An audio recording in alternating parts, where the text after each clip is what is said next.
Iznimna mi je čast primiti ovo priznanje za poduzeće Eko Murvica. Ovdje bi se htio posebno zahvaliti svim kolegicama i kolegama iz društva Eko Murvica, također i zaposlenicima grada Crikvenice na čelu sa gradonačelnicom Ivonom Matušić-Gašparović, bez čijeg zalaganja do ove nagrade bojim se da ne bismo uspjeli doći.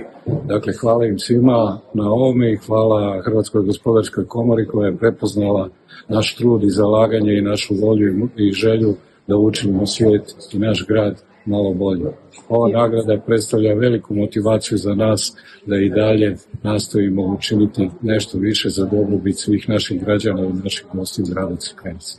Jel nam možete za čitatelje točke na i reći koji bi bio onda recept za tako nekakav uspješan recept za tako dobre rezultate? Definitivno je potrebna motivacija kod svih uključenih. Ja se tu posebno moram zahvaliti kolegama i kolegici iz odjela zelenih površina koji zbilja sa posebnom strašću pristupaju ovom svom poslu i na tu cijelu situaciju moram dodati da moje kolege će se, vjerujem, složiti sa mnom, bez obzira na motivaciju i na strast, ne ide to baš tako lako ako nemate razumijevanje sa druge strane.